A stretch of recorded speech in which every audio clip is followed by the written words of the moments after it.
జనసేన ఎంచుకున్న 2 ఎంపీ స్థానాల్లో ఒకటి కాకినాడ. అక్కడ ఉదయ శ్రీనివాస్, తంగెళ్ల ఉదయ శ్రీనివాస్ బరిలో దిగుతున్నారు. ఇప్పుడు ఆయన మెడ మీద ఒక కత్తి వేలాడుతోందా? వైసీపీ ఒక కీలక అంశాన్ని అయితే లేవనెత్తుంది ఎన్నికల సమయంలో. ఇప్పుడు రేపొద్దున్న ఆయన మీద ఏమైనా అనర్హత వేటు పడే అవకాశం ఉందా అనే చర్చ అయితే నడుస్తుంది. ఎందుకంటే ఉదయ శ్రీనివాస్ సమర్పించిన అఫిడవిట్లో ఆయనపై ఉన్న క్రిమినల్ కేసులను దాచారు అనేది వైసీపీ చెప్తుంది. ఇదే విషయాన్ని కేంద్ర హోంశాఖ, విదేశాంగ శాఖల దృష్టికి కూడా తీసుకెళ్లింది.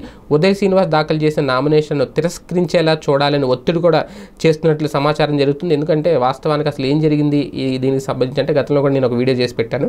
టీ టైం వ్యాపారంతో కోట్ల రూపాయలు ఆస్తులు గడించారు ఉదయ శ్రీనివాస్. గతంలో ఆయన దుబాయ్లో నివసించారు. అప్పట్లో అక్కడ ఆయనపై కొన్ని కేసులు నమోదవడంతో పాటు కోర్టులో ఆయన 6 నెలల జైలు, అలాగే భారీ జరిమానా దాదాపు 1,20,000 ధీరాములు కూడా విధించారు కోర్టు అనేది. అయితే అవి ఇంకా విచారణ దశలోనే ఉన్నాయి అనేది ఒక ప్రచారం అయితే జరుగుతుంది.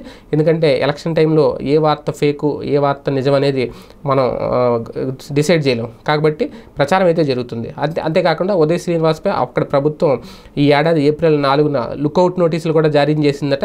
కేంద్ర విదేశాంగ శాఖకు ఇదే అంశాన్ని వైసీపీ ఫిర్యాదు చేసింది. అదేవిధంగా పవన్ కళ్యాణ్ ఉదయ శ్రీనివాస్ను పరిచయం చేస్తూ ఇంజనీరింగ్ చదివారని చెప్పారు. కానీ అఫిడవిట్లో మాత్రం ఆయన ఇంటర్ చదివినట్టు చెప్పాడు. బ్యాచిలర్ ఆఫ్ ఇంజనీరింగ్ మధ్యలోనే వదిలేసినట్లు ఇప్పుడు తాజాగా వైసీపీ నేతలు చెప్తున్నారు.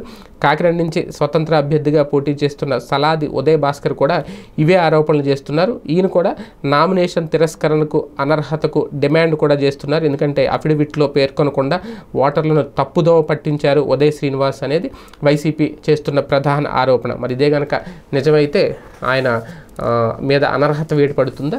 ఆయన రేపొద్దున్న పోటీకి అనర్హుడు అవుతాడా, ఇబ్బందుల పాలవుతాడా చూడాలి.